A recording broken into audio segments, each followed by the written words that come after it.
tante, opa, oma. Lewat program Live Deep Talk with Pastor ini, kita akan belajar tentang Alkitab lebih dalam lagi dan menggunakan bahasa yang lebih santai. Semua bisa yang mau bertanya dan yang mau untuk dukungan doa bisa ditulis di kolom komentar di bawah ini, baik yang ada di channel YouTube kami ataupun yang dari Facebook. Juga mohon dukungannya dengan mencet like, subscribe, dan tekan tanda loncengnya. Dan jika ada yang ingin mendukung lebih lewat dana, bisa disampaikan lewat nomor rekening di bawah yang tersedia di kolom deskripsi. Lebih dari segalanya, mohon dukungan doanya ya, agar program ini bisa menjadi berkat bagi banyak orang, terlebih menyenangkan hati Tuhan. Terima kasih, Tuhan Yesus memberkati semuanya.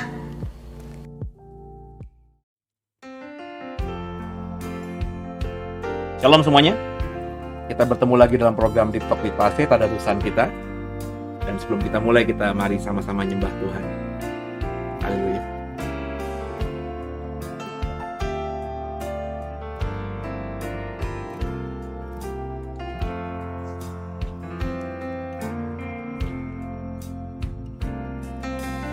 Lord, I offer my life to you. Everything I've been through, use it for your glory. And Lord, I offer my days to you, lifting my praise to you as a pleasing sacrifice. Lord, I offer you my life. Let's sing it. Lord, I offer my life to you. Everything I've been through, use it for your glory. And Lord, I offer my days to you, lifting my praise to you as a pleasing sacrifice.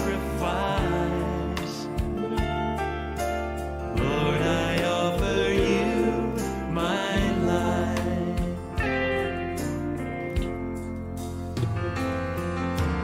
Things in the past, things yet unseen, wishes and dreams that are yet to come true.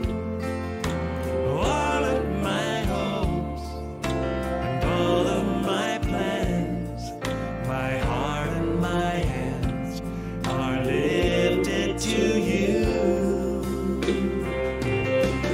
Lord, I offer my life to you.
Amin.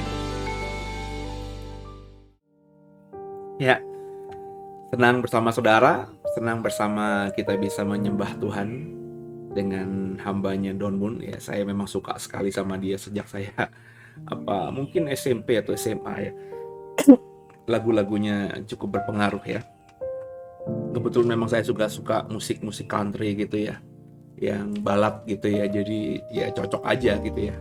Bukan berarti saya nggak suka dengan model penyembahan dengan musik-musik yang lain, cuman ya setiap orang kan punya kesukaan gitu ya. Tentu kesukaan saya ya mungkin nggak sama dengan saudara ya.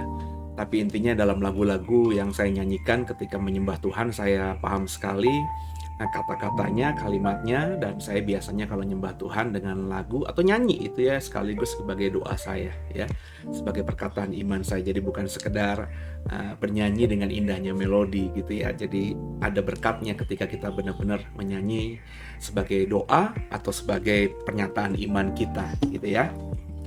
Dan puji Tuhan hari ini ya di tanggal berapa nih? 24 ya, 24 Senin ini kita tadarusan kitab yang baru ya. Kita akan masuk hari ini dengan surat Korintus ya. Surat yang ditulis oleh Paulus, yang dimana juga banyak orang Kristen banyak berbeda tafsir, berbeda pandangan tentang imannya, mengekspresikan apa yang diyakininya terhadap surat-surat Korintus ini ya. Jadi coba kita pelajari pelan-pelan ya. Biarlah nanti kita coba tarik keluar kebenarannya dari ayat yang kita baca, dari pasal dan ayat yang sedang kita baca, sambil kita coba mendalaminya ya. Dengan harapan nanti ketika Bapak Ibu mengikuti program ini bersama saya di tadarusan surat 1 Korintus, nanti 2 Korintus, Bapak Ibu jadi punya pemahaman yang cukup komprehensif tentang Korintus itu sendiri ya, atau surat penggebalaan Paulus kepada jemaat di Korintus. Dan kita bisa tarik makna terdalamnya, makna sesuai konteks suratnya, dan kita maknai, kita imani dalam konteks kekinian ya, dalam kehidupan di gereja kita, kehidupan iman Kristen kita, kehidupan kita di 2021 ini gitu ya saudara ya. Ya sama-sama kita belajar. Dan sebelumnya mari satukan hati kita berdoa. Mengucap syukur Tuhan buat malam hari ini kami boleh bersama dalam program tadarusan. Kembali kami puji Tuhan bisa masuk dalam tadarusan kitab yang baru, yakni surat 1 Korintus. Doa Tuhan agar apa yang kami baca dalam pasal demi pasal, ayat demi ayat di surat 1 Korintus ini bisa kami mengerti, kami pahami, dan akhirnya bisa kami kerjakan dari sepanjang hidup kami. Kami bisa tarik maknanya, makna terdalamnya tentunya, sehingga kami tidak salah dalam mengekspresikan iman kami di masa depan. Ajar kami kebenaran-Mu, singkapkan yang tersembunyi, yang benar itu, dan sembunyikan jauh-jauh kalau memang apa yang kuyakini, yang ku mau sharingkan itu salah Tuhan, sehingga semuanya bisa mendapatkan hanya kebenaran lewat program Deep Talk with Pase ini. Berkati hamba-Mu, berkati semua yang mengikuti, baik mengikuti secara live maupun mengikuti secara siaran tunda. Dan biarlah program ini juga semakin jadi berkat bagi banyak orang, sehingga banyak orang di luar sana sama-sama mengikuti program ini, sehingga kebiasaan membaca Alkitab, membaca firman Tuhan tumbuh dalam diri kami masing-masing. Jangan ada satupun kami yang Kau lalui. Haleluya. Amin. Ya, kita siapkan Alkitab kita ya. Saya selalu mengingatkan di paha saya ada Alkitab dalam bentuk buku ya, saya bawa ya.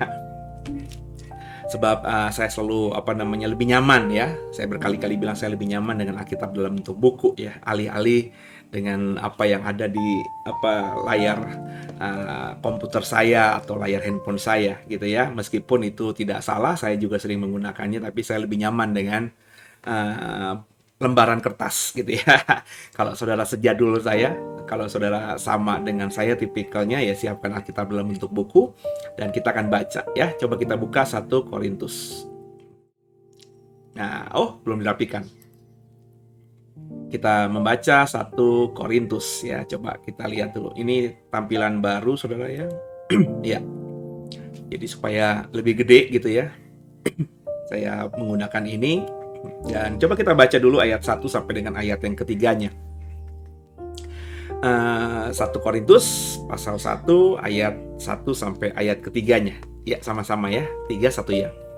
Dari Paulus yang oleh kehendak Allah dipanggil menjadi rasul Kristus Yesus, dan dari Sostenes saudara kita, kepada jemaat Allah di Korintus, yaitu mereka yang dikuduskan dalam Kristus Yesus dan yang dipanggil menjadi orang-orang kudus, dengan semua orang di segala tempat yang berseru kepada nama Tuhan kita Yesus Kristus, yaitu Tuhan mereka dan Tuhan kita. Kasih karunia dan damai sejahtera dari Allah Bapa kita dan dari Tuhan Yesus Kristus menyertai kamu. Bapak Ibu biji mata Tuhan, ini tipikal surat yang dikirimkan oleh Paulus ya. Paulus selalu biasanya dalam setiap suratnya mengucapkan di awal-awalnya tuh salam ya. Ini mungkin juga ciri khas dari ketimuran ya, dari orang-orang yang berbudaya timur, dalam hal ini orang-orang yang ada di tanah Palestina, orang Israel. Rupanya ketika menulis surat itu ya ada salam pembukanya dan biasanya ada salam penutupnya ya. Dan biasanya di salam pembuka ini ya Paulus mengenalkan dirinya ya. Kemudian juga menyebutkan bersama siapa dia ketika menulis surat ini. Di ayat 1 tadi dia bersama dengan Sostenes ya.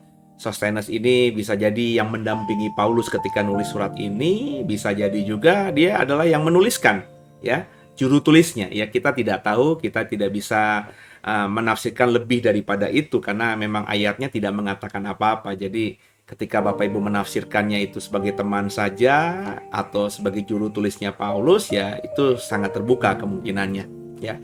Sedangkan Sostenes sendiri saya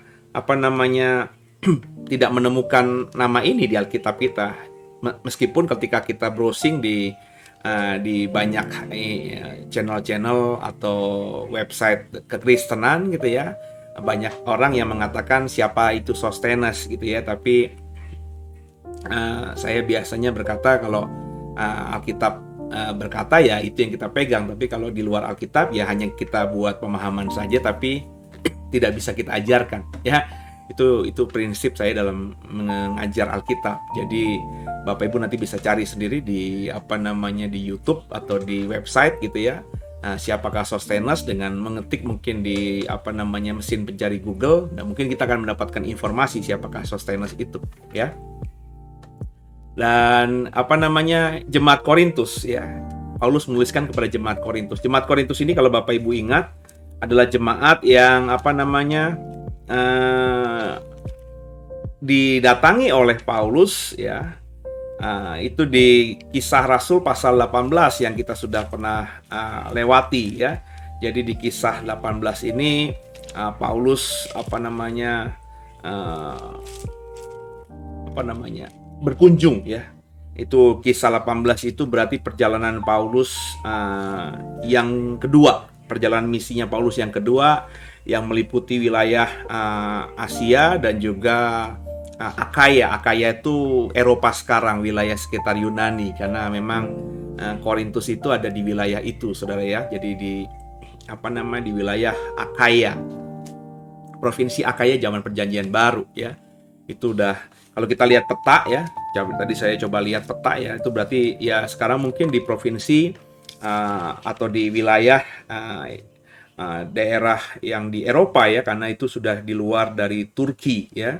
Jadi di wilayah di seberang ya, di di wilayah Turki atau kepulauan yang ada di bawah Turki gitu ya. Maafkan, di wilayah Yunani ya, Greek. Korintus ya. Jadi itu sudah sangat jauh sekali ya, sudah di Eropa berarti kalau wilayahnya sekarang ya. Paulus di sana tercatat ceritanya di Kisah Rasul 18 ya, di mana itu chaos ya, kota yang besar ya. Nanti kita akan coba ngebahas ini ya, tentang Korintus itu sendiri dalam Bible Clinic yang biasanya saya tampilkan di hari Jumat gitu ya.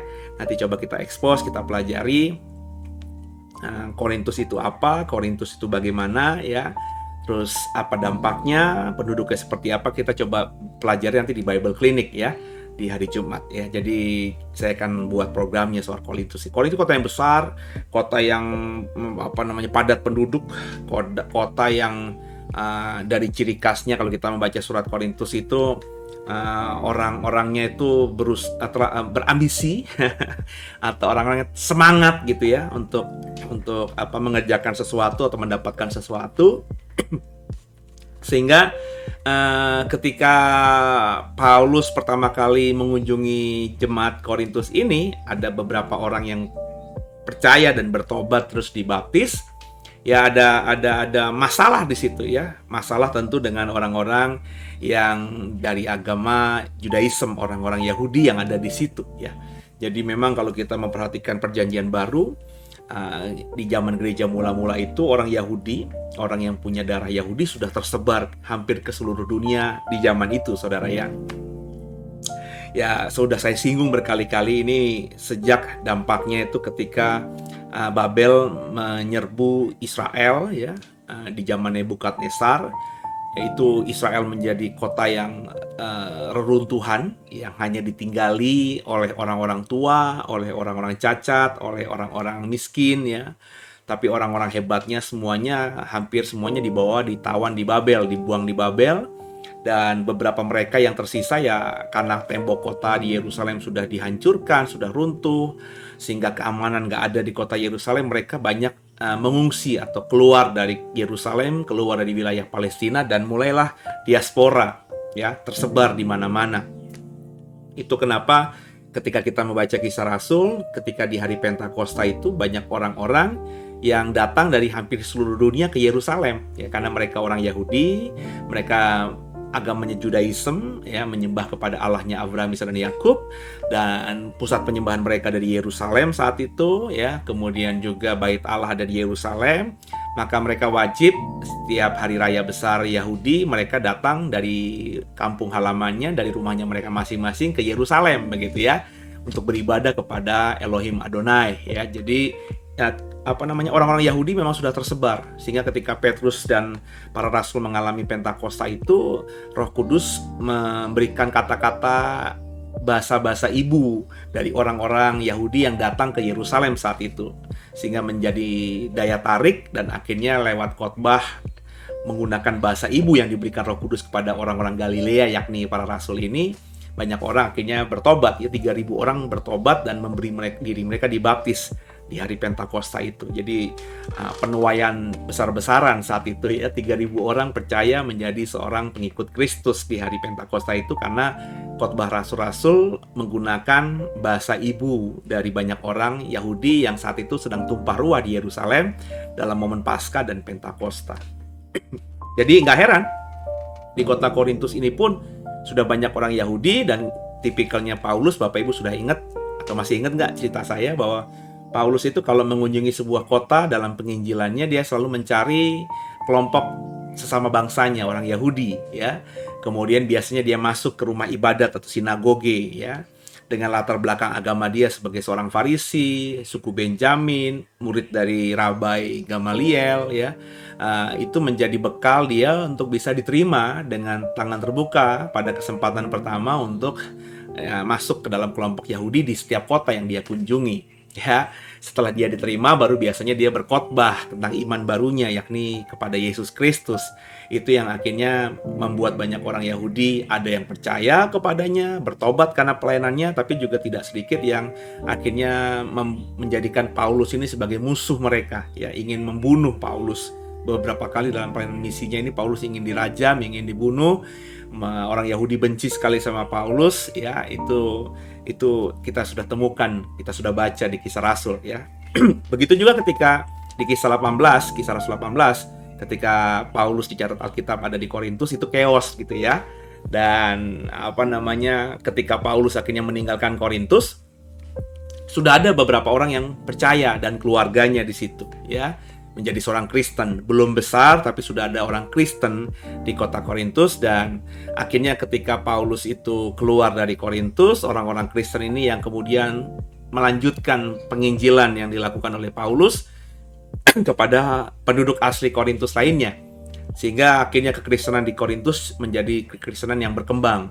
Terlebih ketika ada guru-guru atau murid-murid Kristus lainnya yang datang ke Korintus dengan kerinduan atau semangat yang sama, yakni ingin menginjil, sehingga kekristenan itu mulai bertumbuh di Korintus, dan akhirnya ada sesuatu di kota Korintus itu, khususnya di jemaat Kristen di kota Korintus, sehingga akhirnya perlu si Paulus ini mengirimkan surat penggembalaan ya, atau surat sebagai seorang guru kepada muridnya gitu ya, kepada jemaat Kristen di Korintus yang sedang kita membahas dan kita mulai hari ini di 1 Korintus pasal yang ke-1 gitu ya.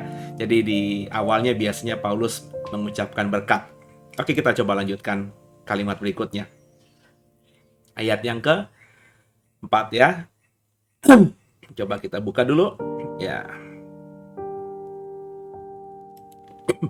Oke. Perikopnya ucapan syukur ya. Bersama saya ya.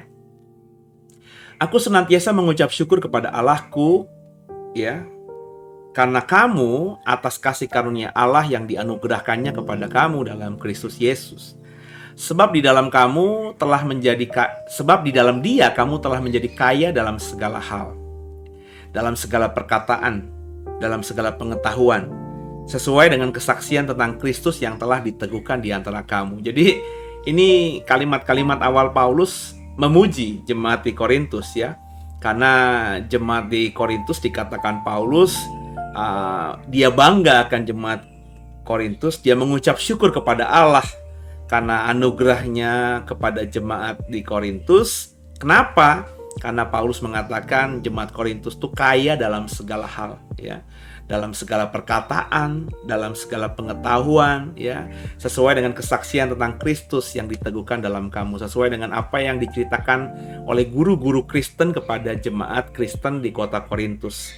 Karena kesaksian itu, karena pengajaran banyak guru termasuk pengajarannya Paulus ini, itu yang membuat akhirnya jemaat di Korintus ini kaya ya, kaya akan pengetahuan tentang Kristus, kaya juga akan perkataan, kaya dalam segala hal. Itu dikatakan oleh Paulus dalam pujiannya kepada jemaat Korintus di awal surat 1 Korintus ini.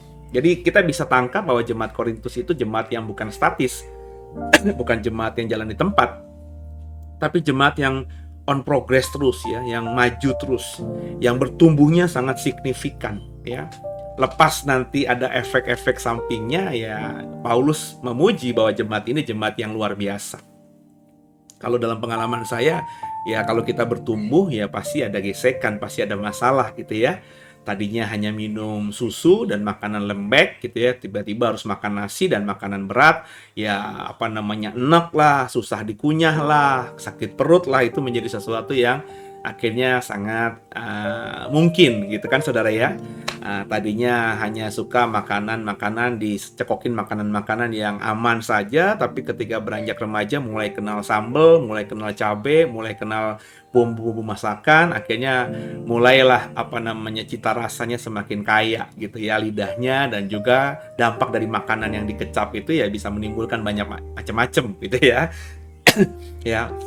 Ini kan semuanya proses ya. Semakin orang tahu, semakin orang mengerti, semakin orang banyak ilmu, semakin orang banyak memahami, ya tentu efek dari semua itu, baik yang positif maupun yang negatif, tetap ada, pasti ada gitu ya. Semakin banyak tahu kan semakin dianggap tahu gitu ya. Kayak banyak orang gitu ya, memposisikan kayak kami ini para hamba Tuhan, para pendeta ini tahu segalanya gitu ya. Alkitab itu udah di luar kepala gitu ya. Dipikirnya kalau orang sekolah STH itu dia mempelajari Alkitab dari Kejadian sampai Wahyu, kata demi kata, huruf demi huruf gitu ya, sehingga ketika sudah punya gelar sarjana teologi, dipikirnya sudah menjadi ahli tafsir dan ahli kitab.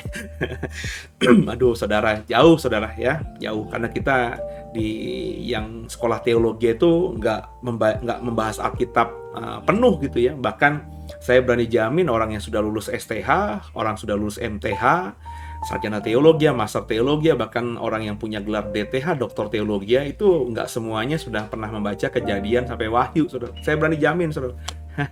Nah, sedangkan orang yang tidak punya gelar di luar sana pun, gitu ya nggak punya gelar teologi itu, bahkan bisa sudah berpuluh-puluh kali membaca Kejadian sampai Wahyu. Jadi ini dua hal yang tidak paralel, saudara ya. Karena membaca Alkitab itu ya memang diharuskan ya, diwajibkan gitu ya, mestinya oleh setiap institusi sekolah tinggi teologi kepada para mahasiswanya, calon-calon sarjana teologi itu. Tapi pada faktanya kan tergantung pilihan dari si mahasiswanya ini, mau membaca Alkitab atau membaca buku-buku teologi ya. Itu godaan saya juga, saudara ya. Ketika saya dulu pertama kali bertobat ya, saya bacanya cuma Alkitab. Tapi ketika mulai belajar teologi ya, mulai dicekoki oleh buku-buku teologi, mulai membeli buku-buku teologi, mulai mengkoleksi buku-buku teologi, mulai mengagumi pengajaran-pengajaran para teolog-teolog yang punya buku gitu ya. Akhirnya saya lebih banyak saat itu membaca buku-buku teologi ya. Itu harus diakui di tahun pertama, tahun kedua, tahun ketiga, bahkan sampai saya lulus STH ya, saya buku makanannya itu bukan lagi Alkitab tapi buku-buku teologi, buku-buku tafsir, buku-buku pemahaman banyak hamba-hamba Tuhan soal apa yang mereka imani gitu ya.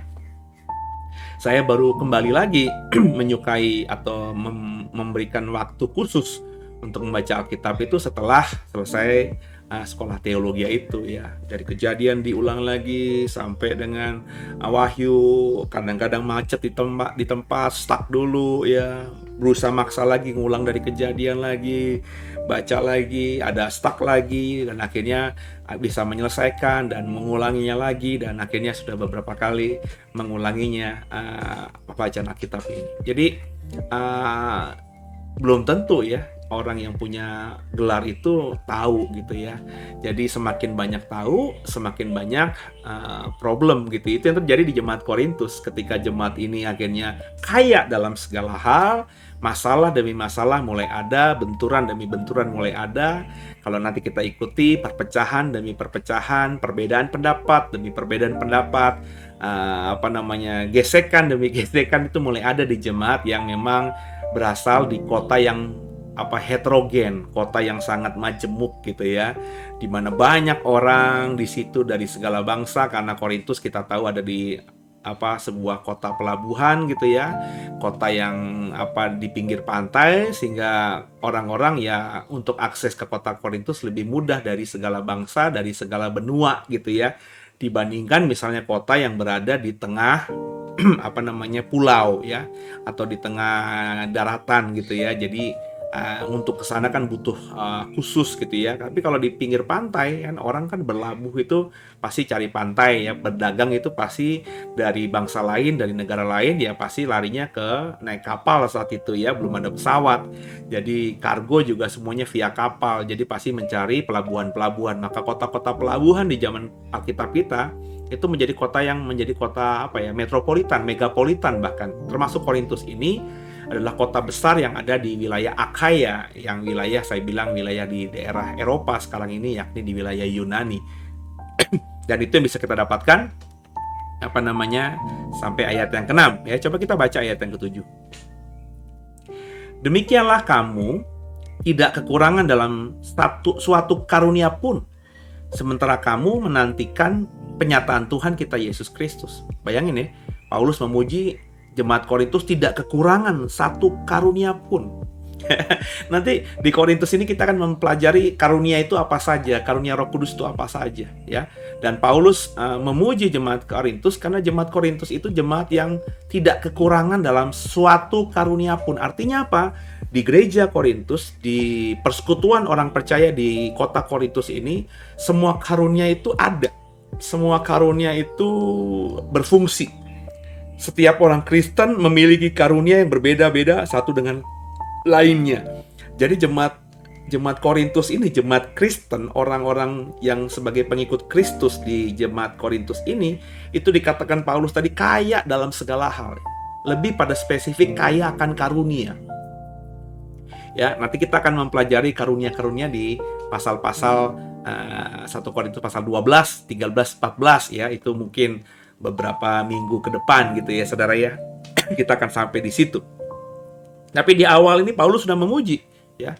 Memang jemaat yang sangat kaya dalam segala hal, kaya akan karunia, karena nggak ada satupun karunia yang kalian tidak miliki. Kalian sungguh saling memperlengkapi ya. Jemaat yang luar biasa sebenarnya punya SDM, sumber daya manusia atau sumber daya ilahinya ya, yang kuatnya luar biasa, sehingga jemaat Korintus ini mestinya menjadi gereja yang sangat cepat dalam bertumbuh, cepat dalam berkembang, ya. Karena semua karunia, bayangin, ada di situ, ya. Ayat 8-nya.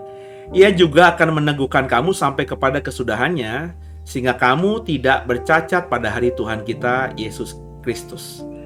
Allah yang memanggil kamu, ya, kepada persekutuan dengan anaknya Yesus Kristus Tuhan kita adalah setia. Ya, coba kita lanjutkan. Apa sebelumnya kita coba stop dulu ya, di sini ya. Jadi Allah yang memanggil kamu kepada persekutuan dengan anaknya Yesus Kristus Tuhan kita adalah setia. Jadi ditekankan pada ayat 8, ayat 9 bahwa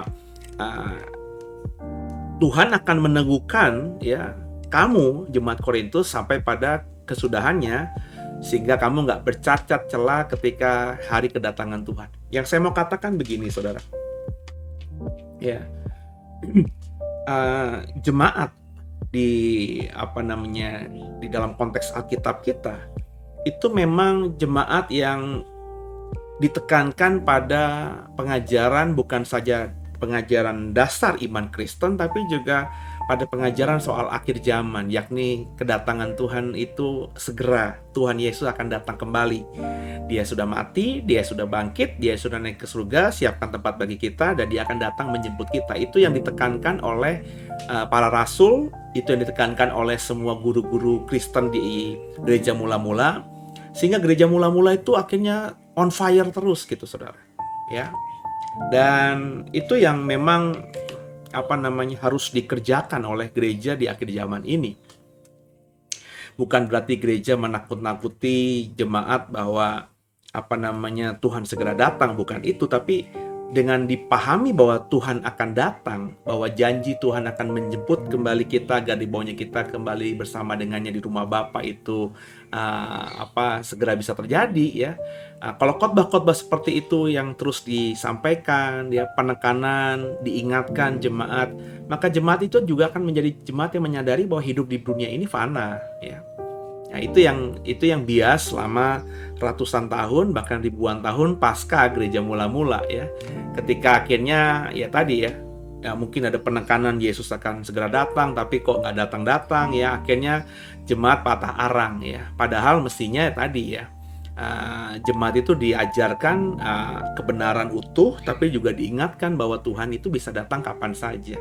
Jadi jemaat kuat secara iman, tapi juga selalu mempersiapkan diri, ya, sebab kapanpun itu Tuhan bisa datang menjemput dirinya.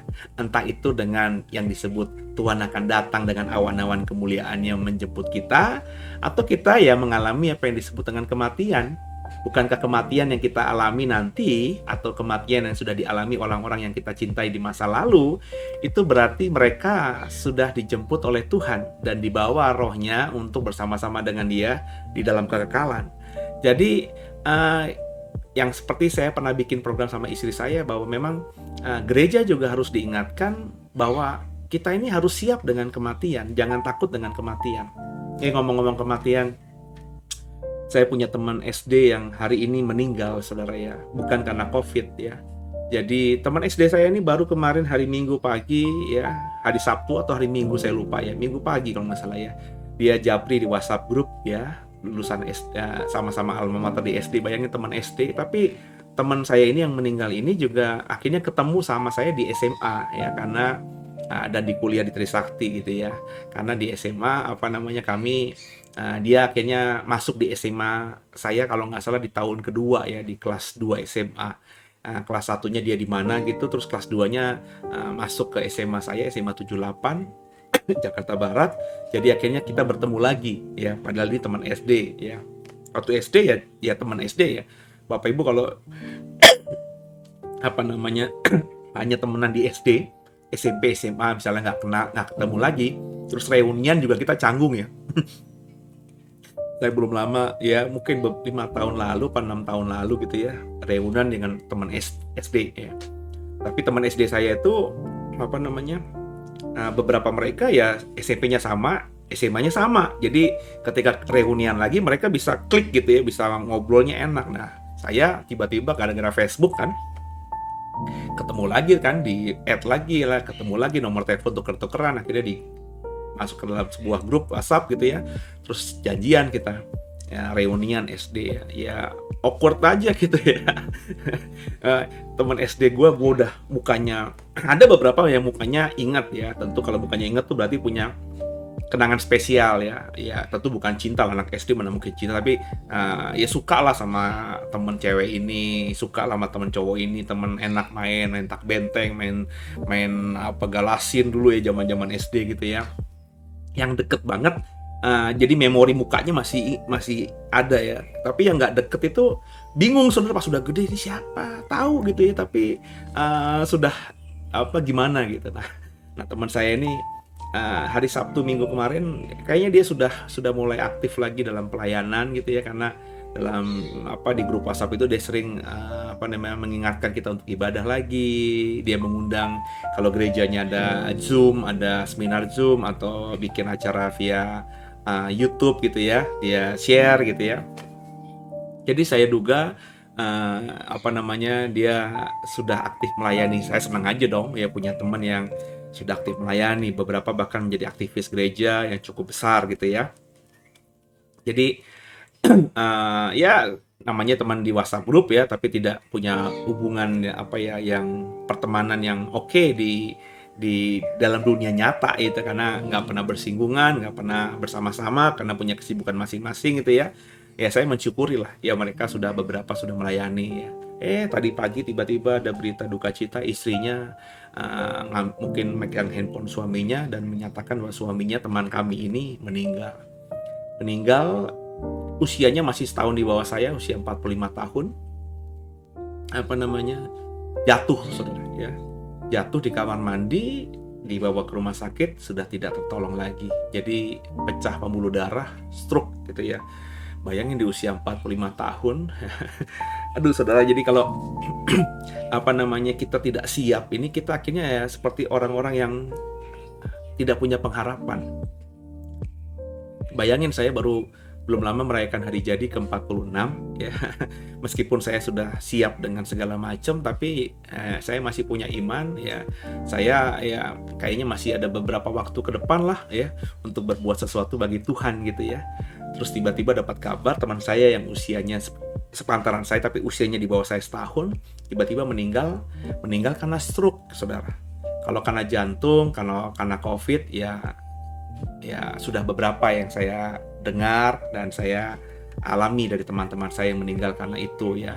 Kalau karena jantung kan tiba-tiba ya karena mungkin faktor kegemukan ya, sehingga akhirnya jantungnya bisa berhenti. Terus COVID ya karena ada penyakit bawaan dan akhirnya meninggal karena COVID itu menjadi pemicu ya, penyakit bawaannya itu menjadi parah. Tapi kalau karena stroke, saya belum punya teman yang sebaya saya, yang saya tahu, yang dekat dengan saya di masa lalu itu meninggal karena stroke, saudara. Ya, kalau teman kena stroke ada.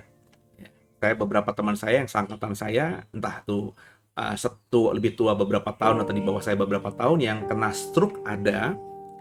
Ya masalah dengan fisiknya, tapi masih sehat sekarang ini, masih dikasih umur panjang sama Tuhan. Meskipun ada kendala, jalannya agak terseret-seret atau tidak lincah lagi seperti dulu ya, ada butuh pemulihan panjang gitu kan ya. Tapi yang meninggal karena stroke dan langsung itu baru tadi, dan itu membuat saya akhirnya juga gimana gitu ya, semakin memahami bahwa kita ini ya harus memang mempersiapkan segala sesuatu ya, karena kita ini bisa bertemu dengan Tuhan ya itu kapan saja, dan bertemu dengan Tuhan itu ketika dengan kematian yang seperti teman saya ini, apakah kita didapati tidak sedang bercacat celak, kan begitu ya. Jadi ya apalagi sekarang ini COVID sedang merajalela lagi Bapak Ibu, tingkat yang positif COVID di Indo sedang naik, dan beberapa di koran internasional Bapak Ibu baca aja lah ya. Di Jepang sudah bahkan di beberapa kota di Jepang mengalami gelombang keempat. Di Indonesia itu belum kita dengar ada gelombang kedua ya. pemerintah nggak pernah singgung untuk gelombang kedua, seolah-olah gelombang satu doang ya, dan katanya udah oke, udah melandai katanya. Tapi di luar negeri sana mereka dengan berani jujur berkata mereka sudah diterpa gelombang kedua, gelombang ketiga. Bahkan surat kabar yang saya akhirnya share juga di Facebook saya hari ini di Jepang, mereka berani berkata mereka sudah diterpa gelombang keempat dari COVID-19 dengan mutasi yang barunya. Ya, dan ini nggak main-main saudara ya. Jadi saya baru dapat kabar juga keponakan saya, orang medis juga, sudah divaksin juga, ternyata positif ya, positif. Masih muda, keponakan saya jauh sekali kayak anak saya lah, umur paling baru di awal 20-an ya saudara ya. Jadi udah kayak anak saya gitu ya, itu positif COVID-19. Jadi saya ingin mengatakan di lewat program ini juga bahwa Bapak Ibu ayo, memang hidup mati itu Tuhan yang atur ya, kita nggak bisa apa-apa. Bapak Ibu di rumah sekalipun juga teman-teman saya ada juga ya, termasuk ipar saya juga kan yang sekarang masih dalam proses pemulihan itu ya. Itu kan juga tidak kemana-mana, ngakunya di rumah saja tapi bisa kena juga ya. Tapi sebaiknya kita lebih berjaga diri lagi ya. Saya baru tadi share lagi dengan leader-leader kami bahwa ya karena perkembangan COVID di Indonesia lagi naik lagi pasca liburan Lebaran kemarin ya, ada peningkatan di mana-mana. Di Jawa Timur beberapa rumah sakit sudah angkat tangan karena sudah hampir penuh, kesulitan untuk memberikan tempat panjang bagi pasien COVID ya. Di Banten, di tempat saya juga demikian. Di Banten itu belum pernah bebas ya, masih terus dibatasi ya. Tapi mal-mal sih sudah sampai jam 10 lagi ya. Bioskop sudah buka lagi ya. Tapi ya tadi saya masih melihat juga masih ada permasalahan ya dengan meningkatnya status positif COVID-19 ini. Jadi lewat program ini saya juga ingin mengajak kita semua untuk lebih berjaga. Di tempat kami saya sudah bikin edaran tadi agar setiap ibadah ya langsung tidak berkerumun, langsung pulang ya. Kalaupun ada proses-proses rekaman, karena kita memang punya pelayanan digital ini, rekaman dilakukan seefisien mungkin, juga nggak kongko-kongko. Saya juga himbau supaya tidak ada makan-makan di gereja ya, terus tidak kumpul-kumpul, ruangan tempat kumpul-kumpul yang kami namakan ruang gembala ya, karena saya biasanya di situ, dan tapi karena sudah menjadi area umum ya bukan ruang gembala lah itu ya, ruang nongkrong gitu, ada meja makan di situ, ada TV di situ, itu saya bilang mulai minggu depan saya kunci gitu ya. Jadi dengan harapan ya sebagai wujud apresiasi kita atau wujud peduli kita dengan situasi yang sedang terjadi ya, kita gereja ibadah ya. Kalau yang mau datang ke gereja ya ngikuti protokol, kita sudah siapin semuanya, tapi habis ibadah ya langsung pulang gitu ya. Tidak nongkrong di gereja, tidak kumpul-kumpul, tidak berkerumun gitu ya di gereja, langsung pulang ke tempat masing-masing gitu ya. Dan ya itu yang harus kita waspadai Bapak Ibu ya. Karena kalau kita bisa menjaga diri kita ya, itu artinya kita mencintai diri sekaligus kita mencintai sesama ya. Karena bisa jadi Bapak Ibu minum vitamin oke ya, fisikmu oke, imunmu oke, kok tidak kena COVID, tapi COVID tidak akan menyerang kita, jadi dampaknya nggak ada. Kita nggak tahu kalau kita nggak swab ya, kita positif atau negatif karena imun kita kuat, jadi penyakit itu kayak flu pilek biasa aja. Tapi ternyata itu COVID-19 dan kita memeluk orang yang kita cintai, orang tua kita, anak kita, ya, istri kita, suami kita yang kondisi imunnya tidak sebaik kita, akhirnya kita jadi pembawa tadi, carrier ya, pembawa virus itu, dan akhirnya virus itu bisa kena kepada orang lain yang akhirnya membuat dia drop. Dan bukankah itu tanda bahwa kita tidak mengasihi mereka kalau kita tidak menjaga diri?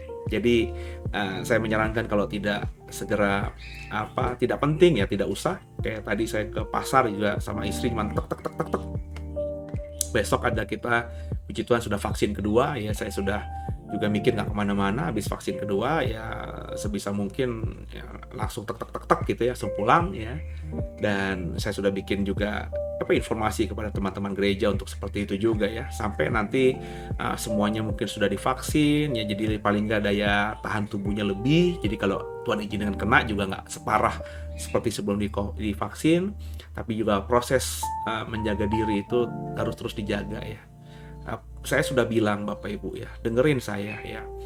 kita nggak akan kembali kepada kehidupan seperti sebelum COVID. Amerika itu terlalu jumawa bagi saya, ya. Mereka berkata, presiden berkata, badan dinas kesehatan mereka sudah berkata kita bisa lepas masker katanya, ya. Tapi bagi saya terlalu jumawa, ya, karena di banyak tempat ya, orang yang sudah juga divaksin, ya, akhirnya masih bisa kena COVID juga, ya. Dan kita nggak boleh tiru, ya. Jadi bagi saya apa yang dikerjakan Amerika sekarang ini terlalu terlalu berani, ya, sombong begitu, ya. Sebab bagi saya ke depan gaya hidup kita akan terus gaya hidup bermasker, ya.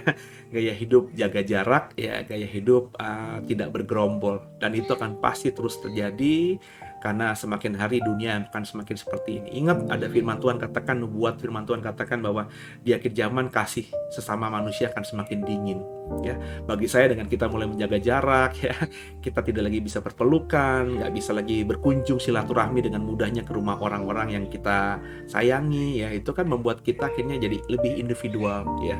Jadi makanya kita sebagai orang Kristen yang sudah tahu nubuatan akhir zaman seperti itu, kita menjaga diri kita dengan sungguh, dan kita mensubstitusi, mencari solusi supaya kasih kita kepada orang lain itu tidak terlalu dingin dengan cara yang lebih beradab, cara yang lebih baik, yang lebih bijaksana, ya.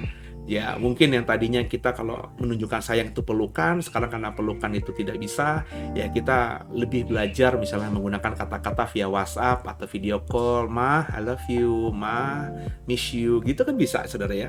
Sehingga budaya yang tidak menjadi milik kita sebelumnya, itu akhirnya bisa menjadi budaya juga, dan akhirnya kasih kita kepada orang lain itu tetap hangat, ya, kepada keluarga tetap hangat, tapi dengan metode dan cara yang baru.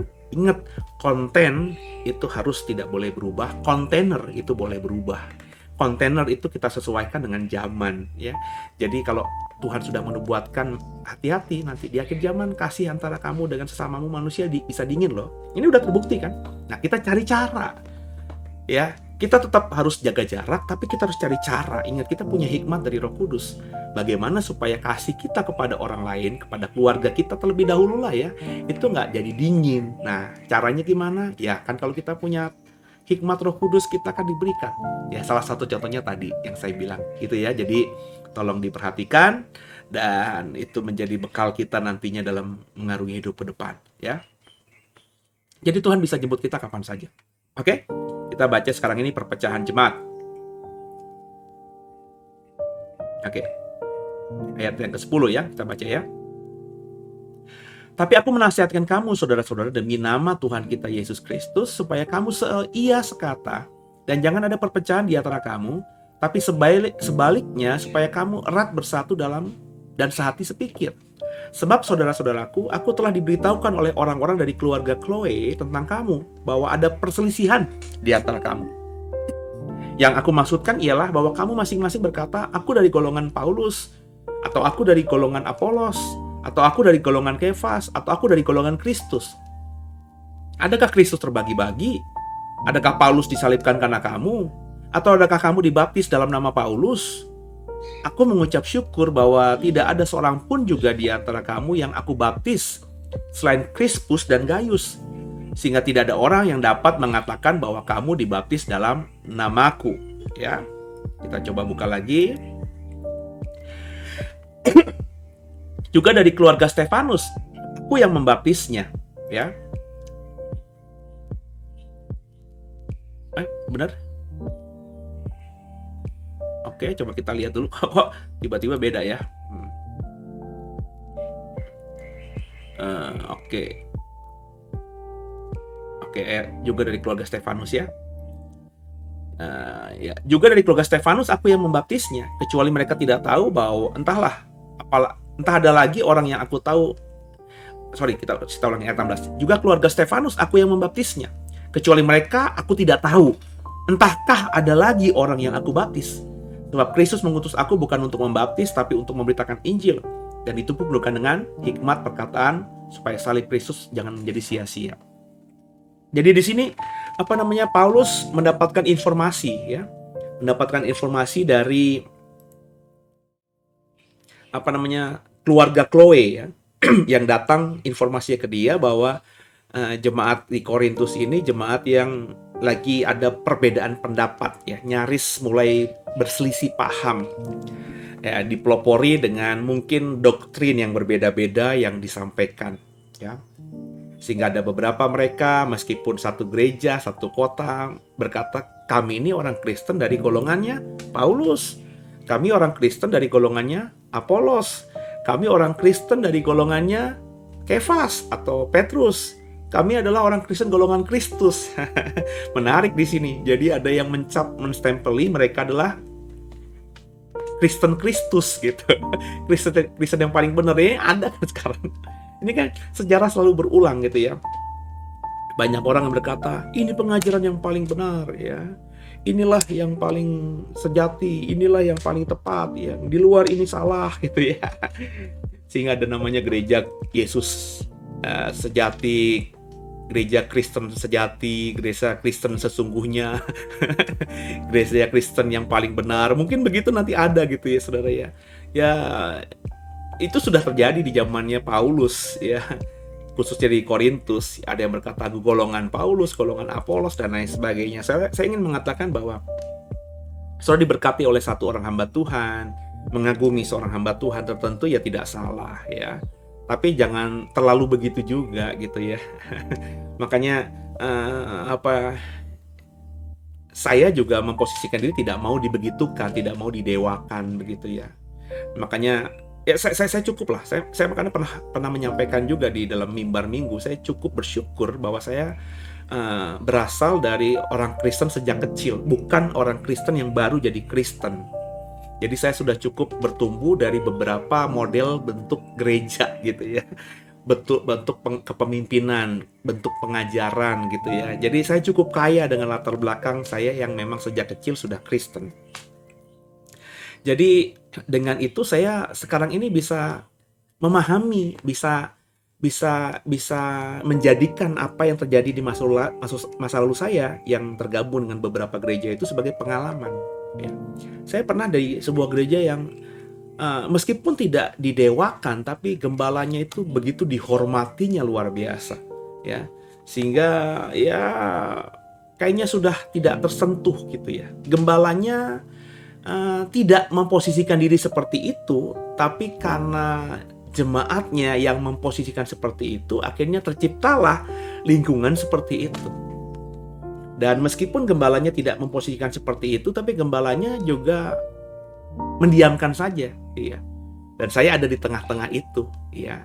Itu yang membuat akhirnya saya berkata, iya, ini tidak mengkultuskan memang gitu ya, tapi ya menganggap terlalu bagaimana gitu, ya. Ya, padahal namanya gembala, jemaat, pendeta muda, evangelis, hamba Tuhan lah pokoknya. Itu kan manusia biasa yang tidak mungkin tidak bisa tersentuh oleh godaan ya, atau tidak mungkin tidak berdosa gitu ya. Setiap manusia bisa berdosa, saudara ya. Itu natur manusia ya, sejak diwariskan dosa itu oleh Adam dan Hawa ya. Kita memang sudah percaya kepada Yesus, kutuk dosa sudah tidak berlaku lagi pada kita yang percaya. Tapi kan kita harus terus menjaga itu sampai akhir hidup kita. Maksudnya hidup terus dalam Kristus dengan iman yang sungguh tadi, iman yang benar tadi gitu kan ya. Nah kalau kita tidak sungguh menjaga semua itu ya, namanya setan bisa menguasai kita lagi, bisa mengganggu kita lagi ya. Jadi berbuat salah, menyakiti orang ya itu bisa saja. Nah itu makanya saya selalu mengatakan saya orang yang percaya bahwa selamatnya saya karena kasih karunia Tuhan. Tapi karena saya memahami tadi bahwa saya masih punya kecenderungan untuk berbuat dosa, ya, karena saya masih hidup di lingkungan manusia yang banyak berdosa, dunia yang gelap ini, maka saya harus terus menjaga hidup dalam pertobatan dan juga harus selalu sadar bahwa bisa jadi saya melakukan sesuatu yang tidak saya sadari, dan itu harus saya akui di hadapan Tuhan dalam doa saya. Jadi ampunilah kami seperti kami juga mengampuni orang yang bersalah kepada kami. Doa Bapa kami itu yang saya kerjakan setiap malam. Jadi doa malam saya cuma, Tuhan ampuni salah saya. Terima kasih buat hari ini. Ke dalam tangan-Mu lah kami serahkan. Aku serahkan tubuh, jiwa, dan rohku. Yesus Kristus adalah Tuhan Juru Selamat yang hidup. That's it, selesai. Jadi saya bersyukur buat hari ini. Saya minta maaf kalau ada salah saya sama Tuhan, ya, diampuni.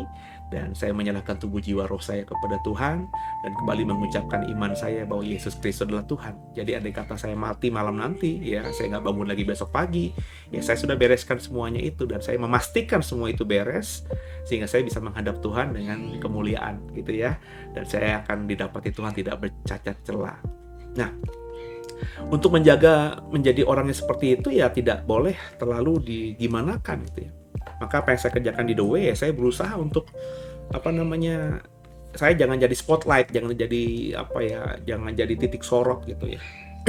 Ya, makanya dalam program di The Warriors sebenarnya saudara kalau mau jujur ya, saya sebenarnya agak gimana kalau muncul tiap hari juga, gitu ya. Makanya waktu di awal-awal Bapak Ibu boleh perhatikan itu saya sering mengajak teman-teman untuk bikin program, tapi bikin programnya rupanya karena belum dikenal mereka dan juga mereka masih baru, gitu ya, dalam sebagai penyampai firman Tuhan, sehingga bagi saya kurang tajam dan juga hasil evaluasi dari tim juga kurang banyak yang meminati atau yang menonton, gitu ya. Jadi akhirnya ya hanya beberapa saja yang menjadi viewer, gitu kan ya. Dan akhirnya kita berpikir, oke, kalau gitu berarti saya yang mungkin harus maju dulu setiap hari, gitu ya. Tapi saya memberikan kesempatan kepada teman-teman, makanya di setiap jam 4:30 setiap hari di channel YouTube The Warriors ini ya, ada program khusus yang diberikan atau dibuat oleh teman-teman saya ya, yang bukan sayanya, gitu ya. Bahkan di khotbah hari Minggu pun ya, itu saya beri kesempatan di sesi yang pertama, yakni jam 9:45 itu biasanya bukan saya ya, kecuali minggu pertama, gitu ya.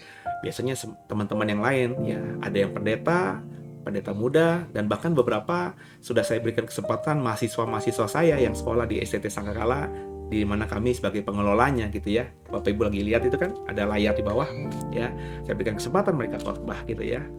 Ya supaya apa? Supaya kedepannya nanti banyak orang yang punya kapasitas dalam pengajaran di gereja ya, sehingga banyak guru nanti di gereja, sehingga spotlightnya nggak ke saya, gitu ya. Sebab kalau spotlightnya hanya ke satu figur ya, jadi otomatis itu lebih mendewakan, itu pasti ada, saudara ya.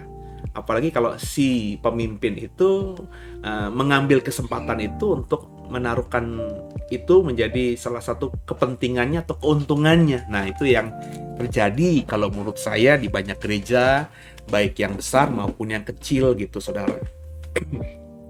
Saya ketemu beberapa teman hamba Tuhan yang jadi gembala yang susah untuk nggak bisa atau selalu curiga kalau ada pendetanya atau leadersnya yang punya pelayanan di luar gerejanya. Jadi gereja itu mending kalau gereja itu gede, gerejanya kecil, saudara ya. Jadi kalau gerejanya kecil, bagi saya kan pembagian jam terbang untuk khotbah itu kan juga terbatas, gitu, saudara ya. Jadi mestinya kalau dia punya beberapa pendeta, ya pendetanya itu kalau berinisiatif mau melayani, merintis atau membentuk pelayanan persekutuan doa, ya mestinya disupport dong. Berarti kan dia tidak hanya menunggu waktu jadwal khotbah, tapi tidak menunggu undangan, tapi menciptakan pelayanan, kan bagus, gitu ya. Tapi yang saya perhatikan itu malah dilarang, gitu ya, nggak boleh, gitu ya, nggak boleh bikin persekutuan doa, nggak boleh bikin ibadah di luar gereja kita. Wah, kalau saya justru kebalikannya. Saya udah bilang sama teman-teman, bahkan yang pendeta-pendeta, lu bikin PD kek ya, lu ngapain kek di luar sana ya, lu kalau pergi terus keluar sana ya, diundang khotbah di sana lebih top dari gua, lu bisa punya persekutuan doa yang lebih banyak dari jemaat TW, malah gua seneng. Kalau bahkan nanti akhirnya jadi gembala terus minta izin baik-baik sama kita untuk berpisah, untuk mandiri, silakan, malah gua support, gitu ya. Kalau saya mah begitu. Jadi tidak akan mengungkung orang ya, justru itu makanya saya kasih kesempatan selagi mereka belum ada yang kenal. Khotbahnya juga maafkan saya masih biasa aja, gitu ya. Tapi saya berikan kesempatan supaya apa? Karena dengan diberikan kesempatan mereka akhirnya punya pengalaman, bener nggak? Punya pengalaman akhirnya punya kepercayaan diri, bener nggak? Punya kepercayaan diri akhirnya punya tanggung jawab, bener nggak? Kalau punya tanggung jawab akhirnya bisa beri yang terbaik buat Tuhan. Itu yang saya pikirin sebenarnya ya. Jadi tadi ya, jadi belajar bahwa pengelompokan itu mestinya nggak ada ya. Di gereja yang kami gembalakan di The Way, saya berharap nggak ada yang bilang saya kelompoknya Pase, saya kelompoknya misalnya ada pendeta Pak Bimo, ada Pak Riko, Pak Wijaya, nggak boleh begitulah ya. Kalian semua adalah The Warriors, makanya namanya The Warriors ya. Ini plesetan ya, dari The Way ya, tinggal tambahin kayak Warriors aja, The Warriors gitu ya. Padahal kan bukan warriors-nya atau pejuang itu yang artinya pejuang, tapi the warriors ya, nama slang ya, nama plesetan lah ya, supaya agak gaul aja, lebih milenial gitu saudara. Jadi kita the warriors gitu ya. Jadi itu yang berusaha kita ciptakan. Nah, Bapak Ibu belajar dari sini, dari Korintus ini juga, kalau kau punya gereja ya jangan bikin kelompok-kelompok gitu. Ya, geng-geng gitu ya. Ini geng penatua ini, diaken ini ketua 1, ketua 3, ini orangnya pendeta ini orangnya pendeta itu nggak boleh, mestinya nggak boleh ya, nggak boleh ada. Ya, gembala adalah pemimpin ya, dan orang-orang di bawah gembala juga adalah pemimpin apa? Pemimpin rohani gitu ya. Jadi kita tidak boleh pro dan kontra terhadap satu orang di dalam satu persekutuan. Jemaat di Korintus itu ya karena tadi ya, mungkin karena belum dewasa dan juga terlalu bersemangat seperti di awal saya tadi ya, pengen punya segala-galanya, makanya Paulus katakan kamu tuh kaya akan segalanya, kaya akan karunia ya. Tapi karena iman dan kedewasaannya itu belum ada, sehingga akhirnya mereka kayak anak kecil gitu ya. Geng Paulus, geng Apolos, gengnya Kefas, gengnya Kristus ya. Sampai-sampai karena kalau gengnya Paulus nanti sama gengnya Apolos itu ilmunya sama Kefas juga ilmunya sama. Udahlah kita pakai geng Kristus, udah mati deh ya. Seperti banyak orang kalau berkhotbah, saya khotbah ini dapat dari Tuhan Yesus. Tuhan Yesus berkata kepada saya bilang udah angkat tangan deh. Mau khotbahnya jelek kayak apapun ya, atau kayak gimana, saya udah diem aja deh ya. Saya nggak mau ngomong apa-apa lah ya. Sebab kalau dia sudah bilang saya khotbah dapat mimpi dari Tuhan, saya dapat penglihatan dari Tuhan Yesus ngomong sama saya mendingan angkat tangan ya. Udah biarin aja, nanti Tuhan jadi hakim lah gitu ya. Sebab kalau udah khotbah begitu kan ya gimana, siapa tahu benar gitu ya. Tapi kok bisa Pak Tuhan Yesus ngajarin yang kayak gitu ya? Mungkin Tuhan Yesus nggak ngajarin begitu, tapi orangnya aja yang on gitu. Sehingga akhirnya pengajaran yang benar itu ketika disampaikan lewat dia, karena dia tidak mau belajar ya jadi jadi sesuatu yang aneh, yang salah gitu ya. Kan bisa saja saudara. Kayak contohnya ketika ada dalam sebuah kelas ya kan, guru kan mengajarkan hal yang sama, tapi output dari siswa-siswanya, dari mahasiswa-mahasiswanya kan beda-beda. Benar nggak saudara? Jadi kami satu alma mater di sebuah STT, tapi nggak semua lulusannya punya standar yang sama tuh ya. Meskipun IPK kami rata-rata ya kurang lebih beda-beda tipis, paling beda 0,0 berapa gitu ya saudara ya. Karena di STT tuh hampir jarang lah ya yang IP-nya sangat jelek gitu. Kecuali OO-nya minta ampun gitu ya. Pasti di atas 2,7 ya, 2, bisa 2,7 ya. Dia rata-rata 3 lah, 3,3, 3,2 ya, 3,5, bahkan ada yang nyaris 4 gitu ya. Itu udah banyak sekali. Tapi meskipun sama-sama satu alma mater, IPK-nya juga 11-12, tapi kan outputnya dalam pelayanan beda-beda. Ada teman saya yang sangat pinter, lebih pinter daripada saya jauh ya, tapi sekarang nggak kemana-mana ya, nggak pelayanan ya, cuma jadi jemaat aja. Nggak salah jadi jemaat, cuman bagi saya dengan karunia yang Tuhan berikan kepada dia, dengan kepintaran ya, itu kalau sekedar jadi jemaat ya bagi saya disayangkan, apalagi dia sudah punya title, punya gelar STH gitu ya. Ada yang STH juga jadi sales rumah, sales mobil. Nggak ada yang salah dengan sales itu Bapak Ibu, saya nggak ngomong itu salah ya. Tapi kalau bagi saya, kalau sudah punya gelar STH, dulu ngakunya dipanggil Tuhan, melayani Tuhan ya, siap untuk melayani Tuhan sepenuh hati, masa kembali lagi ke dalam rutinitas sekuler gitu ya, yang jualan, yang entertain orang gitu kan ya, yang kalau ngejual itu kan ya pasti kan juga mempromokan produknya dia agak lebay gitu kan saudara ya, bohong dong kalau gitu kan. Padahal faktanya nggak seperti itu ya. Nah itu yang saya mau katakan, jadi outputnya selalu berbeda-beda ya. Kenapa? Karena tadi ya kita memang harus memahami diri bahwa kita ini harus punya iman, bertumbuh dengan iman yang benar gitu ya.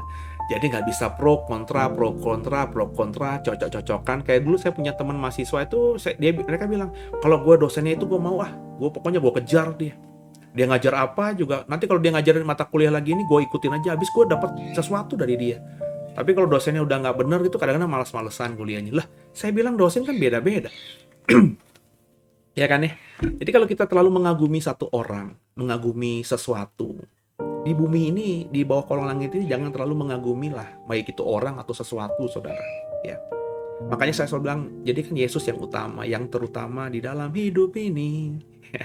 Yesus saja, meninggikan nama Yesus saja ya. Nah kalau itu yang utama, akhirnya ada pengkhotbah kayak saya, ada pengkhotbah kayak B, ada pengkhotbah kayak pengkhotbah C, namanya beda-beda gitu ya. Saudara ya udah sekedar dengerin aja, nggak terlalu gimana gitu, fanatik gitu ya, biasa aja gitu ya. Jadi akhirnya kita sadar memposisikan diri bahwa kita ini ya memang menempatkan Tuhan di atas segala-galanya. Dan sebaiknya juga guru-guru itu juga tidak memposisikan diri seperti Kristus kecil gitu ya, atau Yesus kecil, atau Tuhan kecil gitu ya. Ya kita ini hamba gitu ya. Jadi ya udah beri yang terbaik aja gitu ya, nggak usah cari keuntungan di dalam semua itu ya. Hidup kita yang melayani Tuhan tuh pasti dipelihara kok kalau kita tulus gitu ya. Jadi fokus aja dalam pelayanan, beri yang terbaik ya. Nanti tentu yang lain-lainnya nggak akan membuat kita jadi besar kepala ya, nggak memposisikan diri akhirnya menjadi orang yang hebat gitu ya saudara ya. Dan di dalam ayat-ayat yang kita baca tadi ada nama yang menarik ya, coba kita lihat lagi yuk.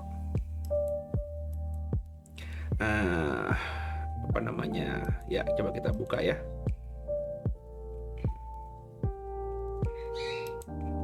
Kok ini? Oke, coba kita kembali dulu. Oke.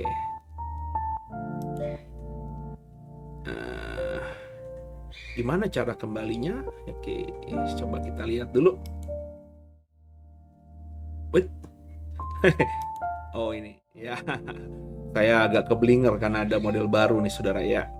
Ya, ada nama Crispus ya, ayat 14 ya. Aku mengucap syukur bahwa tidak ada seorang pun juga di antara kamu yang aku baptis selain Crispus dan Gaius.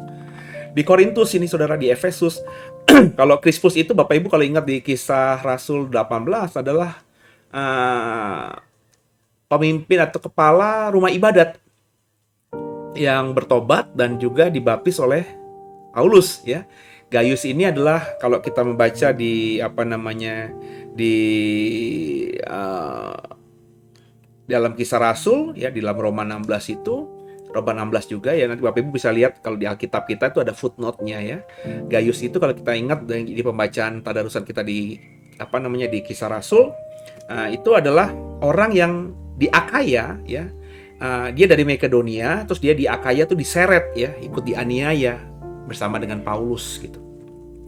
Jadi Paulus berkata kepada jemaat di Korintus yang menganggap mereka adalah golongan Paulus, maka kamu ngapain gitu ya, kurang lebih pakai gitu ya. Kamu ngapain pakai golongan-golongan aku ya? Emang kamu disalibkan, aku tuh disalibkan karena kamu. Apakah kamu dibaptis dalam nama aku gitu? Kamu kan dibaptis dalam nama Kristus.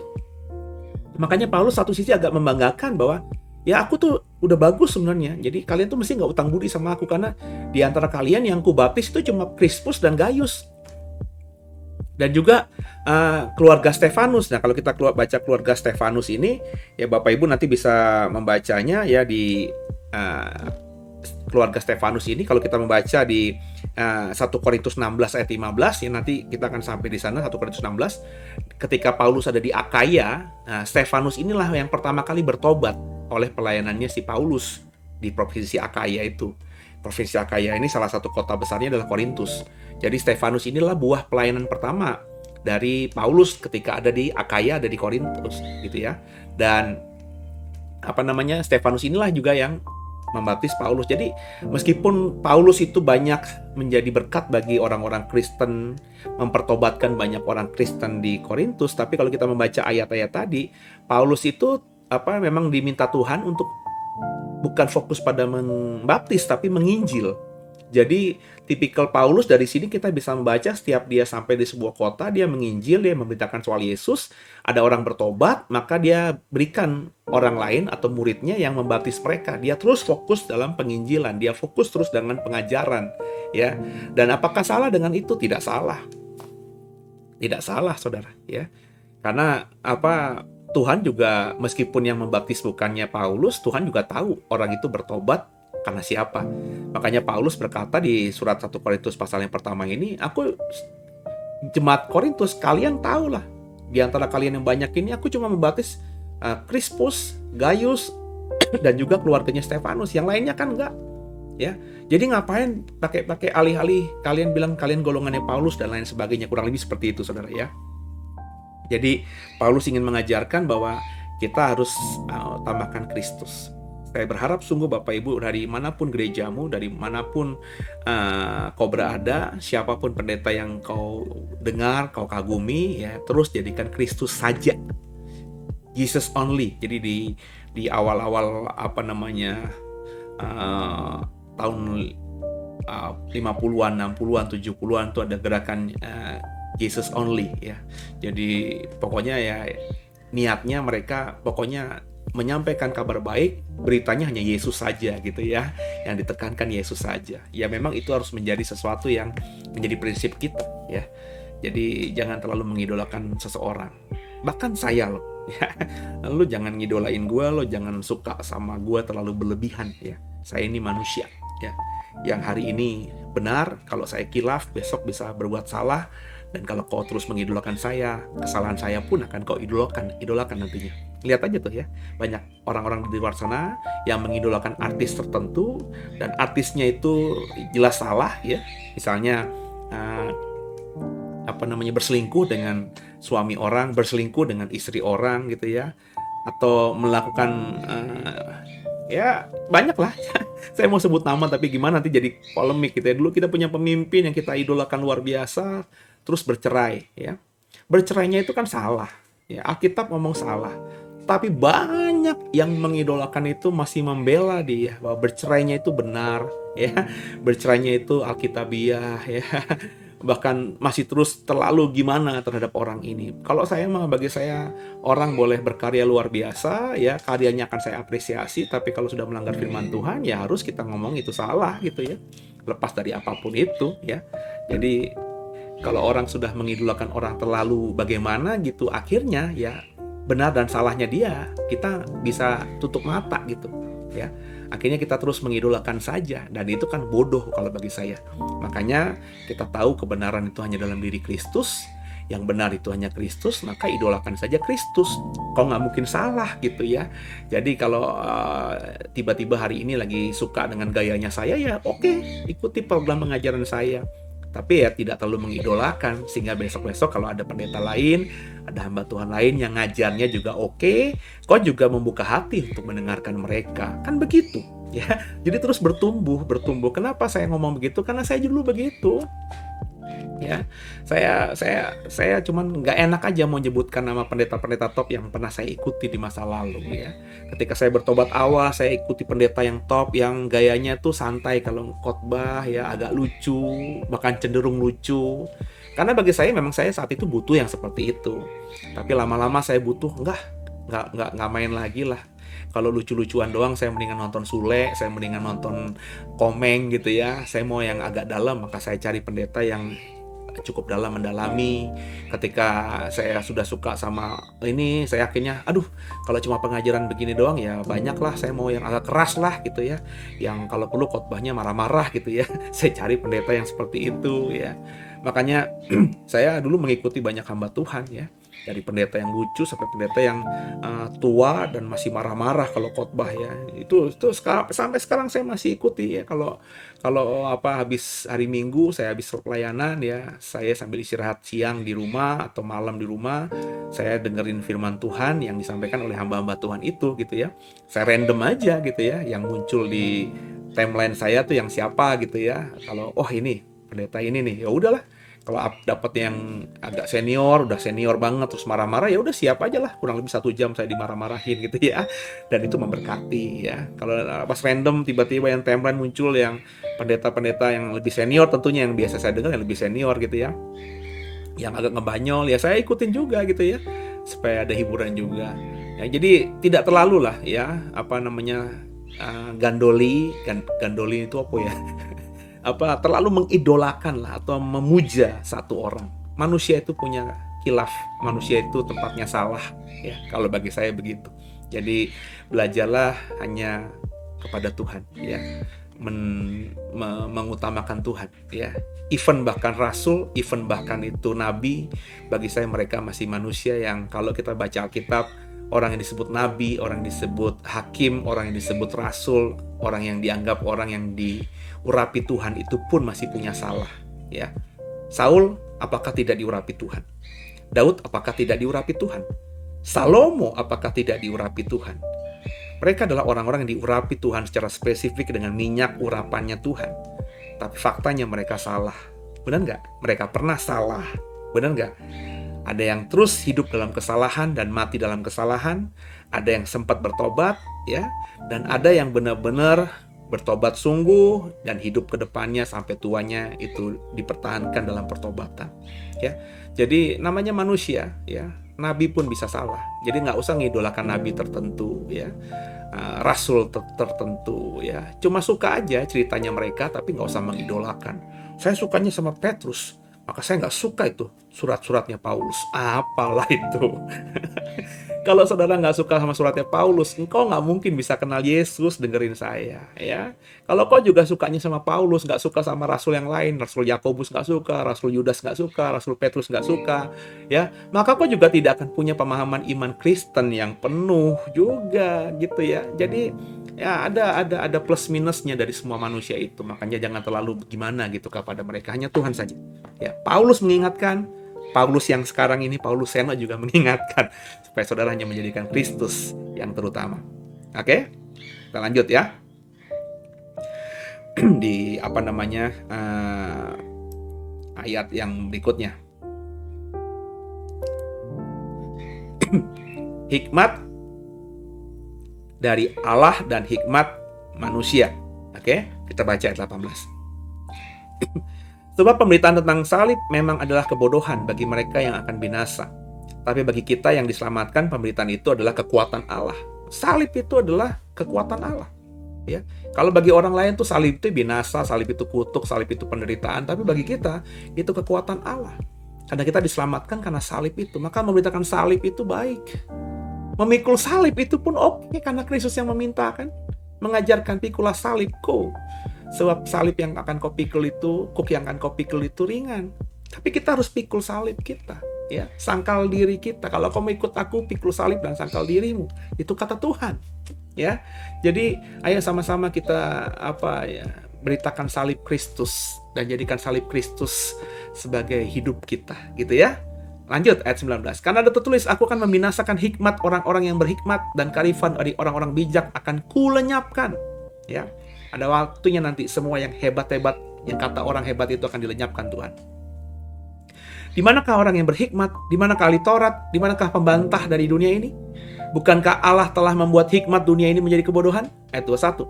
Oleh karena dunia dalam hikmat Allah tidak mengenal Allah oleh hikmatnya, maka Allah berkenan menyelamatkan mereka yang percaya oleh kebodohan pemberitaan Injil. Jadi orang yang dianggap bodoh oleh dunia karena percaya pada pemberitaan Injil itu akan diselamatkan oleh Tuhan. Orang-orang Yahudi menghendaki tanda, orang-orang Yunani mencari hikmat, tapi kami memberitakan Kristus yang disalib. Untuk orang-orang Yahudi suatu batu sandungan, dan untuk orang-orang bukan Yahudi suatu kebodohan. Kalau orang Yahudi ya, itu kan mencari tanda, mujizat, karena mereka memang sudah ketika hidup di zaman perjanjian baru ini mereka sudah lama tidak melihat mujizat. Makanya ketika Yesus memperhatikan mujizat, kan banyak orang Yahudi yang berlomba-lomba mengikuti Yesus meskipun tidak percaya, hanya kagum dengan mujizatnya doang. Wow, tapi tidak bisa beriman. Sedangkan bagi orang di luar Yahudi, yakni orang-orang Yunani gitu ya, orang Yunani itu mencari hikmat, filsafat gitu ya. Jadi pakai logika gitu ya. Jadi orang-orang Yunani ketika disampaikan berita Yesus, salib Yesus, kebodohan ya. Makanya ada sebutan Kristen itu, Kristen loh, Kristen loh, Kristen loh. Itu kan ujaran dari orang-orang yang bukan bersunat, orang-orang Yunani ya, orang-orang yang memakai akal budinya, orang yang memakai hikmat manusia ya. Sebab bagi mereka, orang yang percaya kepada Yesus, jadikan Yesus itu adalah Tuhan Juru Selamat, adalah orang yang bodoh. Bagaimana mungkin mereka menyembah kepada seorang yang terkutuk, seorang hukuman yang matinya adalah di atas kayu salib gitu ya. Sedangkan bagi orang-orang Yahudi juga bodoh. Yesus yang faktanya itu mati ya, mereka tidak mempercayai, tidak mendapatkan informasi juga Yesus bangkit gitu ya. Mereka menganggap orang-orang Kristen ini juga bodoh ya. Kok mengikuti orang yang matinya terkutuk, kurang lebih begitu ya. Jadi pemberitaan salib bagi orang Yahudi itu batu sandungan ya, karena nggak ada mujizat di situ, nggak ada tanda di situ ya. Sedangkan bagi orang Yunani itu adalah sebuah kebodohan ya. Ayat yang ke-24 kita baca. Coba kita naikin dulu. Oke. Kita lanjutkan. Ketinggian. Maafkan saya saudara ya, saya masih belajar ini. Ayat 24 ya. Tapi untuk mereka yang dipanggil, baik orang Yahudi maupun orang bukan Yahudi, Kristus adalah kekuatan Allah dan hikmat Allah. Nah, bagi orang lain, kan sudah saya bilang ya, kita udah lewati juga surat Galatia ya. Bagi Paulus ketika nulis di surat Galatia, mau orang bersunat kah, orang tidak bersunat kah, disunat atau tidak disunat, itu adalah tidak ada pentingnya ya. Nggak lagi yang utama ya. Makanya itu ketika kita beriman Kristen ya, hitam putih, tinggi pendek, apapun dari suku manapun, itu nggak bisa menjadi keuntungan kita atau kebanggaan kita ya. Sebab di mata Kristus, di pemandangan Allah, dalam iman Kristen, Tuhan melihat kita bukan karena melihat wajah dan rupa kita, tapi lihat hati kita, kedalaman hati kita, iman kita ini loh ya. Itu makanya saya tidak juga terlalu mempersoalkan tampilan luar ya. Saya sedang bergumul, lagi berdoa supaya Tuhan bisa ketemukan saya dengan satu kelompok anak-anak muda kah gitu ya, atau kelompok Kristen kah yang mau melayani atau punya link ke dalam pelayanan orang-orang yang disebut dengan waria. Jadi sebab saya rindu banget ya, mereka itu meskipun sudah salah jalan ya, bahkan sudah mungkin terlalu salah dalam melangkah, itu masih bisa kita jangkau, masih bisa kita layani supaya mereka bisa bertobat ya, sebelum mereka akhirnya dipanggil Tuhan ya. Saya sedang berdoa dan bergumul dan meminta beberapa orang terdekat saya untuk coba cari cara link gimana caranya kita bisa menjangkau mereka atau mensupport atau membantu lah ya, dari belakang lewat doa kah, atau kalau kita punya kekuatan kita bantu untuk kita bisa melayani bersama-sama ya kelompok ini. Karena kalau orang-orang buangan itu kan ya, orang-orang yang di penjara, kita sudah mulai melayani di sana ya, baik penjara yang hanya penjara tahanan di Polres, Polsek gitu ya, kita sudah mulai melayani di lapas-lapas gitu ya. Tapi yang orang-orang buangan yang dianggap sampah masyarakat, dianggap sebelah mata karena dianggap orang paling berdosa ya, itu belum tersentuh ya. Jadi saya lagi rindu nih saudara ya, sebab kita harus mumpung ada kesempatan untuk mempertobatkan mereka ya. Lepas mereka nanti bertobat apa tidak, itu pilihan mereka ya. Kalau saudara ada link ya, ada channel gitu ya, dan punya kerinduan yang sama dengan kami, ayo sama-sama yuk kita melayani yuk, supaya kita bisa menjangkau mereka dan akhirnya orang-orang seperti mereka bisa kembali kepada jalannya Tuhan dan bahkan bisa menjadi alat Tuhan yang luar biasa gitu ya. Kita coba baca ayat yang ke-25. Sebab yang bodoh dari Allah lebih besar hikmatnya daripada manusia, dan yang lemah dari Allah lebih kuat daripada manusia ya. Ingat saja saudara-saudara, bagaimana keadaan kamu ketika kamu dipanggil? Menurut ukuran manusia, tidak banyak orang yang bijak, tidak banyak orang yang berpengaruh, tidak banyak orang yang terpandang, ya. Tetapi apa yang bodoh bagi dunia, dipilih Allah untuk memalukan orang-orang yang berhikmat. Dan apa yang lemah bagi dunia, dipilih Allah untuk memalukan apa yang kuat. Ini yang terjadi sebenarnya hari-hari ini, saudara. Di ayat 27 ini. Apa yang bodoh bagi dunia dipilih Allah untuk memalukan orang-orang yang berhikmat. Apa yang lemah bagi dunia dipilih Allah untuk memalukan apa yang kuat. Jadi Tuhan sebenarnya sedang kalau boleh dibilang kalimatnya mempermainkan kita, sehingga karena kita menganggap diri terlalu hebat, menganggap diri kita hebat gitu ya.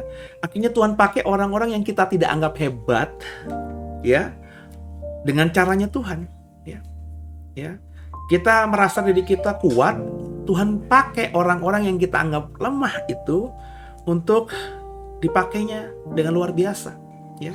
Jadi akhirnya hari-hari ini ya, kalau kita mau bilang, seperti saya sudah singgung ya, hari-hari ini kalau di YouTube, saudara, channel Kristen di YouTube itu yang viewernya banyak, yang viewernya besar gitu ya, saudara ya.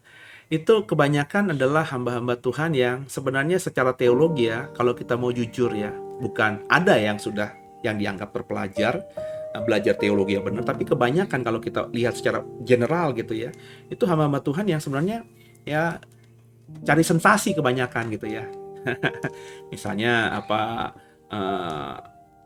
mempertobatkan orang gitu ya, terus orang itu punya agama yang kuat di masa lalunya gitu ya, terus itu mulai disorot terus ya, diajak ngobrol orang yang mempertobatkan dukun atau orang kuat, orang pinter gitu ya, terus ya dipakai gitu ya. Akhirnya sebenarnya ya cari sensasi gitu ya.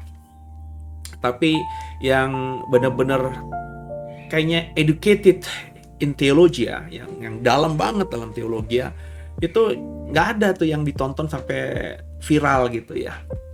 Dan jujur saja ini sudah saya dengar dari sudah saya pernah ngomong di dalam program Deep Talk with Pasi ini gitu ya. Nah, teman-teman ini kenapa kita nggak gini gitu ya? Karena bagi saya teman-teman yang pinter-pinter ini juga kadang-kadang juga terlalu menganggap dirinya pinter gitu. Nggak mau bikin konten untuk hal-hal yang kayaknya dianggap receh. ini kalau program ini kan dianggap receh gitu ya. Alah, apa sih program kayak gini gitu ya, kayak main-main gitu kan. Padahal zaman ini ya, program-program digital seperti ini justru yang menjadi daya tarik dan juga dicari orang ya. Saya justru sering menggoda teman-teman saya yang secara educated teologinya pinter banget gitu ya, untuk ayo dong gitu ya, kita main di sini ya. Jangan cuma bikin seminar gitu ya, pakai gelar-gelar hebat kalian dengan tema-tema yang berat-berat. Coba bikin kayak gini-gini gitu loh ya. Ngobrol-ngobrol singkat lah soal pengalaman hidup, tapi ditambahi dengan diisi dengan eksposisi Alkitab yang dalam, tapi dengan bahasa yang sederhana gitu loh. Ya, tapi ya tetap aja mereka masih duduk di singgasana kehebatan mereka. Jadi akhirnya ya tadi, bagi saya nggak heran Tuhan pakai orang-orang yang secara teologi tidak terlalu mumpuni ya, bahkan nggak punya pengalaman sekolah teologi ya, yang akhirnya dianggap banyak orang sekarang ini sebagai pendeta hebat. Ya, dan bagi saya ya itu tergenapi ayat 27 ini ya, Tuhan memakai orang-orang yang, saya nggak bilang teman-teman hamba Tuhan itu bodoh ya, tapi dibandingkan teman-teman saya yang secara educated, berpendidikan itu, punya gelar teologi banyak itu ya, mereka apalah begitu ya. Kalau diajak ngomong pakai bahasa Yunani juga mereka belepotan, nggak ngerti gitu ya. Tapi ya tadi, karena mereka mungkin tulus, karena mereka mungkin punya semangat, mereka terus juga mau berkarya ya, mereka mau melayani untuk yang hal ece-ece ini ya, akhirnya ya Tuhan pakai mereka untuk mempermalukan orang-orang yang menganggap dirinya hebat-hebat itu. Kan begitu ya. Jadi saya udah paham ini gitu ya. Saya nggak bilang saya hebat dalam teologi ya, saya nggak bilang saya nggak punya bekal teologi ya, tapi saya mulai belajar ya, mempengaruhi teman-teman saya juga. Ayo kita bermain di sini ya. Di zaman ini pelayanan digital itu berdampak loh, saya bilang. Saya udah sering ceritakan lewat program saya, meskipun viewernya belum banyak, tapi ada yang dengar dari Malaysia, ada yang dengar dari Singapura, ada yang dengar dari luar negeri, ya. Bahkan nggak usah ngomongin luar negeri, saya didengar dari hampir banyak orang yang bersaksi, saya dari Sumatera, dari Kalimantan, dari Sulawesi, dari Papua, dari Nusa Tenggara. Itu sesuatu yang luar biasa, ya. Alih-alih daripada kita berkhotbah di mimbar gereja kita yang hanya didatangi 10, 100, 1000 orang dari lingkup di wilayah tempat tinggal yang kurang lebih sama. Ya, berdampak mana? Bukankah kata Tuhan harus pergi dari Yerusalem, Yudea, Samaria sampai ke ujung dunia, ya. Saya punya jemaat 1000 orang misalnya, tapi jemaatnya semuanya di Serpong. Bagusan mana dengan hamba Tuhan misalnya yang jemaatnya nggak seberapa di Serpong, ya, tapi punya jemaat dari Papua, punya jemaat dari luar negeri. Berdampak mana? Kalau kita tarik garis geografinya, ya luasan mana daerah cakupan pelayanannya, kan begitu. Ya, dengan digital ini kan kita bisa khotbah sampai kemana-mana, ya. Ya, kemarin saya bikin program Gog dan Magog, ya, ada orang dari luar sana dipikirnya berbahasa Inggris, ternyata berbahasa Indonesia. Ini juga pemikiran saya nih, saudara, ya. Gimana caranya supaya ada teknologi ketika saya ngomong seperti ini, ya omongan saya langsung berubah menjadi narasi atau teks bahasa Inggris gitu atau bahasa Cina gitu, ya. Saya lagi cari. Kalau Bapak Ibu tahu, dapat punya informasinya, tolong hubungi WhatsApp kami, ya, supaya kami bisa pelajari. Kalau memang kami mampu untuk membeli softwarenya, ya bisa kami beli gitu, ya, sehingga lewat program ini saya ngomong pakai bahasa Indonesia karena ini bahasa yang paling saya kuasai, ya. Tapi ada teksnya dalam bahasa Inggris kah, dalam bahasa Cina kah, dalam bahasa Rusia kah, sehingga akhirnya bisa juga didengar oleh orang-orang yang tidak berbahasa Indonesia, kan begitu, ya. Saya lagi berdoa sungguh. Kalau Bapak Ibu ada yang tahu tentang program seperti ini, software seperti ini, tolong beritahu saya, ya. Ya, sambil doa pasti Tuhan nanti cukupkan sehingga kita bisa beli software itu, gitu, ya. Lanjut, ya, ayat yang ke-28. Dan apa yang tidak terpandang dan yang hina bagi dunia dipilih Allah, bahkan apa yang tidak berarti dipilih Allah untuk meniadakan yang berarti. Kalimatnya luar biasa nih, ya. Supaya jangan ada seorang manusia pun yang memegahkan diri di hadapan Allah. Tapi oleh Dia kamu berada dalam Kristus Yesus, yang oleh Allah telah menjadi hikmat bagi kita. Ia membenarkan dan menguduskan dan menebus kita. Karena itu, seperti ada tertulis, barang siapa yang bermegah, hendaklah ia bermegah di dalam Tuhan. Jadi intinya ayat 29. Paulus nulis surat kepada jemaat Korintus. Pokoknya intinya kalian tuh nggak boleh membuat perpecahan dengan sengaja. Dengan mengkultuskan, kata Paulus, mengkultuskan Kefas, Apolos, atau bahkan karena merasa nggak punya nama, kalian bikin stempel kalian adalah kelompok Kristus. Lah kalau kalian kelompok Kristus, kami apakah bukan kelompok Kristus? Jadi nggak usahlah pakai itu semuanya. Itu yang saya tangkap, ya. Kita ini satu jemaat, ya. Maka itu ayo semua sama-sama fokusnya kepada Yesus, ya. Juga berusaha untuk jangan memegahkan diri di hadapan Allah, jangan menganggap hebat di hadapan Allah, ya.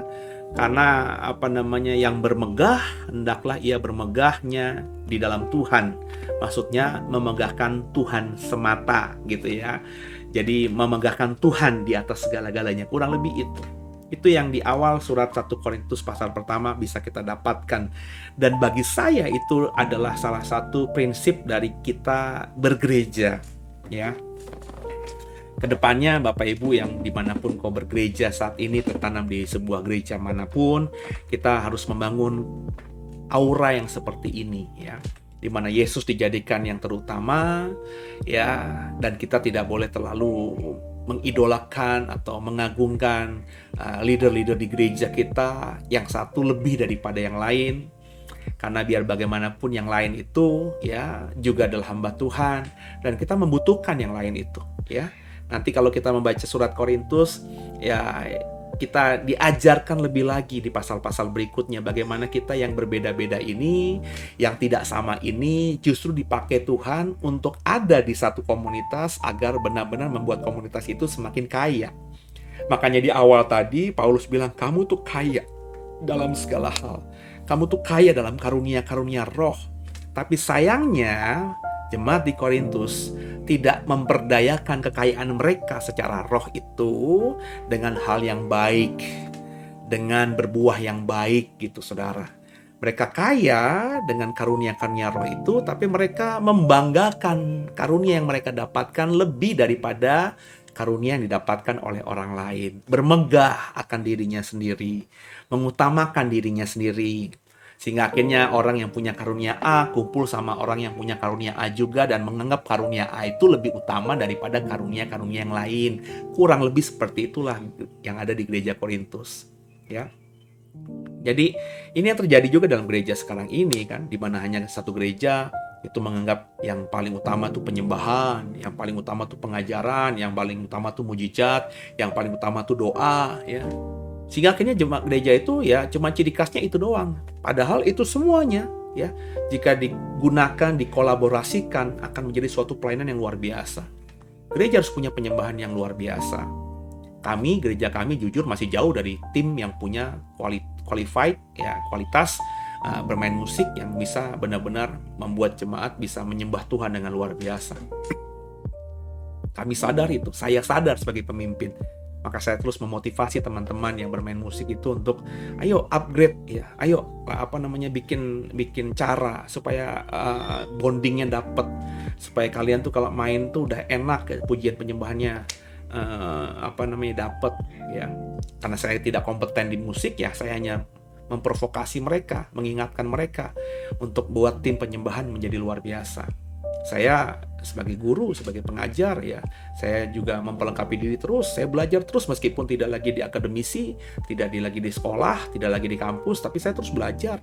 Saya terus belajar Alkitab. Dengan saya tadarusan ini kan bukankah saya akhirnya dipacu atau dipaksa tanda kutip untuk belajar Alkitab atau membaca Alkitab lagi. Gitu kan saudara ya. Juga tim doa ya. Saya juga ayo kita bikin pelayanan apa. Saya sedang siapkan pelayanan yang extraordinary juga nanti ke depan. Doain aja saudara ya, supaya lewat digital ministry kita pelayanan-pelayanan yang ada di dalam gereja mula-mula di Kisah Rasul itu bisa kita praktekkan dalam konteks kekinian di 2021 gitu ya. Dan ya sama-sama biarlah kita bermegahnya di dalam Tuhan ya. Tuhan yang kita muliakan dalam segala yang kita kerjakan. Jadi kerjakan itu di gerejamu, aku kerjakan itu di gerejaku, gerejamu dan gerejaku bekerja sama-sama memuliakan Tuhan, bermegah dalam Tuhan, sehingga akhirnya apa yang kita kerjakan itu menyenangkan Tuhan, dan pastinya kalau sudah menyenangkan Tuhan akan berdampak bagi sesama. Gitu ya. Selamat malam. Sekian dulu untuk 1 Korintus pasal yang pertama. Kita lanjutkan besok di 1 Korintus pasal yang kedua. Dan terus ikuti program-program ini setiap malam jam 9 dari Senin ketemu Senin ya. Saya setiap hari bikin program, dan di minggu ini nanti ada Bible Clinic juga. Di minggu ini juga saya siapkan satu program juga. Saya sedang membuat seri tentang pemahaman ya, tidak Alkitab penuh, tapi saya ingin memberikan pemahaman soal sejarah Israel dan Palestina ya, supaya Bapak Ibu tahu konteks cerita mereka sejak awal dari Alkitab dan juga dari sejarah dunia ini, sehingga kedepannya kita bisa bersikap yang benar lah gitu ya, memposisikan diri dengan sikap diri yang benar terhadap pertikaian dua negara ini gitu ya. Jadi akhirnya kita tidak salah dalam melangkah gitu ya. Ditunggu saja dan dimohonkan doanya supaya bisa selesai program itu. Oke, terima kasih yang kasih komen, terima kasih yang doa. Kalau Bapak Ibu mau ikut STT, sekali lagi di bulan Juni ini, sebentar bulan Juni adalah penutupan ya, pendaftaran.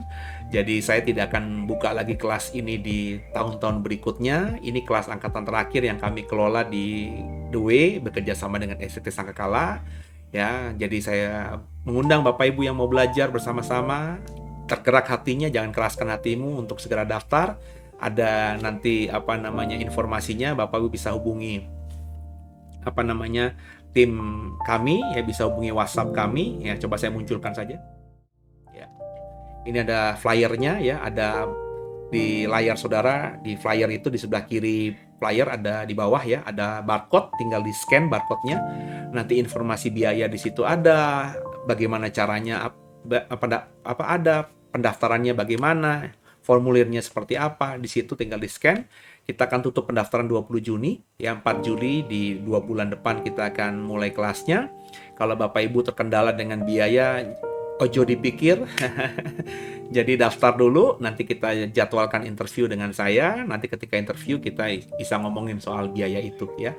Karena di kelas angkatan ketiga ini saya benar-benar karena angkatan terakhir ya, kelas terakhir, saya memberikan fasilitas agar Bapak Ibu mau belajar, mau bertumbuh 3 tahun di teologi sehingga kedepannya bisa melayani Tuhan luar biasa. Khususnya bagi saudara yang sudah pelayanan gitu ya, yang sudah melayani entah sebagai penatua kah, diaken kah, atau evangelis kah, atau pendeta muda kah, atau pendeta pembantu kah, atau pendeta penuh, atau gembala bahkan ya, karena di kelas angkatan 3 ini ada beberapa gembala yang sudah melayani puluhan tahun, ada istri gembala yang sudah mendampingi suaminya sebagai gembala di gereja tertentu di daerah selama beberapa tahun yang mau belajar lagi, dan kami memberikan fasilitas dengan memberikan kemudahan soal pembiayaan gitu ya. Jadi jangan dikhawatirkan soal biaya, yang penting Bapak Ibu internetnya ada dan juga punya ijazah SMA dan mau diperlengkapi Tuhan gitu ya. Bisa dihubungi, ada nomor WhatsApp-nya dan juga ada scan barcode-nya ya. Segera ya, ditunggu ya, jangan lama-lama karena 20 Juni kita akan tutup. Berapapun jumlah mahasiswa yang sudah mendaftar. Sekarang sudah hampir mendekati 20 gitu ya. Jadi saya rasa sudah cukup untuk angkatan yang baru, tapi saya memberikan kesempatan sampai tanggal 20 Juni. Siapa tahu saudara nanti ada yang mau mendaftar dan kita mulai schedule interview lagi di setiap minggunya gitu ya. Oke, terima kasih buat kebersamaannya. Terus dukung doa ya, kalau ada berkat mau didukung program ini menjadi sahabat The Warriors Digital Ministry dengan menabur uangmu, danamu untuk dikelola, mengupgrade alat-alat kami, silahkan ya. Ada nama nomor rekeningnya, coba kita munculkan ya, atau di sini saja sebentar ya. Nah ini ya, ada kalau persembahan ada nomor rekening khusus digital ministry-nya untuk khusus program di YouTube, ada juga nomor rekening khususnya, atau bisa lewat barcode juga. Setiap yang kau tabur akan dikelola dengan baik sehingga ke depan program di The Warriors Channel ini semakin lama semakin yahut gitu ya. Akhirnya jadi berkat dan Tuhan disenangkan. Tundukkan kepala, kita doa sebelum kita berpisah. Makasih Tuhan buat malam hari ini kami sudah belajar 1 Korintus pasal yang pertama. Panjang banget di 1 Korintus ini Tuhan. Di awal sudah diingatkan oleh Paulus bahwa adanya bahaya perpecahan. Paulus sudah mengingatkan bahwa Kristus harus yang diutamakan. Kita tidak boleh bermegah pada diri sendiri atau bermegah pada orang-orang tertentu. Paulus mengkritik jemaat Korintus, ada yang mengaku bangga dengan kelompoknya sebagai kelompok Paulus kah, kelompok Apolos kah, Kefas kah, dan lain sebagainya. Paulus bilang, apakah aku ini yang disalibkan untuk kamu? Apakah kamu dibaptis dalam namaku sehingga kamu terlalu mengidolakan aku? Bukankah kamu selamat karena salib Kristus? Bukankah kamu dibaptis karena nama Yesus? Maka Yesuslah yang harus diutamakan. Bermegahlah dalam Yesus Tuhan. Jadi kami belajar Tuhan hari ini untuk terus mengutamakan Tuhan di atas segalanya. Kalau kemarin kami salah seperti jemaat Korintus, ampuni salah dosa kami. Malam hari ini kami lepaskan berkat kami buat Indonesia, buat pemerintah kami, buat gereja kami, buat The Way Tuhan. Kami juga berdoa agar malam hari ini kami tidur diberkati Tuhan, mimpi indah. Dan malam hari ini kami akui dengan iman sungguh bahwa Yesus Kristus adalah Tuhan Juru Selamat kami yang hidup. Dan ke dalam tangan-Mu lah kami serahkan tubuh, jiwa, dan roh kami. Haleluya. Amin. Selamat malam semuanya. Sampai ketemu besok malam ya. Kembali di Tadarusan. Dalam program Deep Talk with Pase, kita akan malam besok di Selasa malam kita akan membahas soal 1 Korintus pasal yang kedua. Ikuti bersama, bertumbuh bersama saya, pasti diberkati. Tuhan Yesus memberkati semuanya. Malam.